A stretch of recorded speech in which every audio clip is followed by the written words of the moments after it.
उंगलियां रखना हर सचेत आदमी का काम है, चाहे वो पत्रकार हो, चाहे वो चित्रकार हो, चाहे कवि हो। आप चूंकि राजनेता हैं, आप पार्टी में हैं, आप राज्यसभा की शोभा हैं, तो आपका उत्तरदायित्व भी है। थकान आपके लिए अपेक्षित नहीं है। ये कहना, जब मैंने एक किताब को देखा तो मैंने प्रोफेसर साहब ने का फोन आया मेरे पास कि मेरा मन है कि तुम लखनऊ आओ, तो मैंने कहा ये किसने आपको सलाह दी कि आप 75 वर्ष इसका नाम रख लीजिए, क्योंकि मैं आज तक भ्रम में था कि आप 60 प्लस के हो। ये जिसने भी किया है वो निश्चित रूप से आपके यौवन से चिढ़ता है।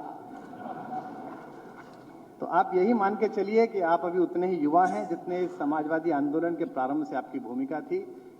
अखिलेश यादव यहां पर हैं, उनके विषय में बड़े सारी टिप्पणियां उनसे संबोधित यहां वक्ताओं ने की है, लेकिन मैं उनसे इतना ही कहता हूं कि आप संघर्ष करिए, आप लड़िए।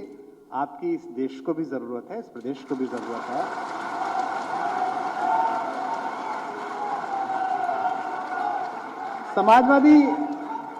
समाजवादी परिवार की एक विशेषता है, इस परिवार की एक विशेषता है, क्योंकि मैं मंच का कवि हूं, तो मेरा एक छोटा सा लोभ भी ये है कि हम हिंदी कवि सम्मेलनीय कवियों के लिए, हिंदी के साहित्यकारों के लिए जो सबसे अप्रोचेबल चीज होती है, सबसे ज्यादा आराम से जिनसे कह सकते हैं, कोई बात सुन सकते हैं, वो समाजवादी परिवार है। दिवंगत नीरज जी से लेकर हमारे प्रिय मित्र, मुझे आज भी याद है, मैं अमेरिका में था और हमारे एक बहुत ही योग्य गीतकार लखनऊ के थे, देवल आशीष, उनको एक समस्या हुई।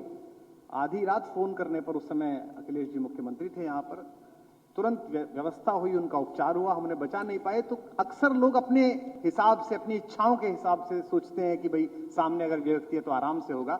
समाजवादियों का, इस पार्टी का, इस परिवार का विशेष रूप से हिंदी के प्रति लगाव रहता है।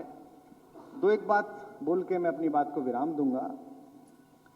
ये देश इस समय, जैसा मनोज बोल रहे थे, इस समय एक ऐसी स्थिति में है जहां थोड़े से ताप को कम हो जाना जरूरी है, गुस्से का थोड़ा कम हो जाना बहुत जरूरी है। और ये जो कुछ भी चल रहा है और जिससे भी मैं और आप चिंतित हैं, इस हॉल में बैठे हुए लोग, समाजवादियों से अलग अगर कुछ लोग बैठे हों तो उनको भी मैं विशेष रूप से कहना चाहता हूं, मंच पर भी हैं और नीचे भी अन्य पार्टियों के लोग बैठे हैं, इस मुल्क की मिट्टी की तासीर है कि ये नफरत का बीज ज्यादा दिन सहन नहीं करती। यहां मोहब्बत का बीज ही चलता है, यहां प्रेम का बीज ही चलता है। एक दूसरे की बात सुनी जाए, एक दूसरे की बात कही जाए।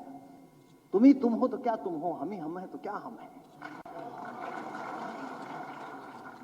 ये जो संवाद हमारे यहां समाप्त हुआ है, इसकी चिंता करना ये भारत के गणतंत्र ने सिखाया है।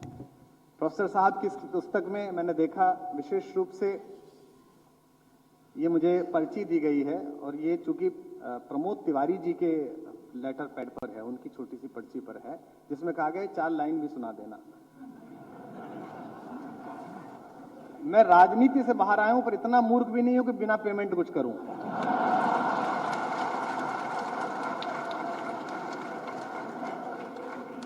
हमारा तो निजी रूप से जन्म ही इस काम के लिए हो गया है।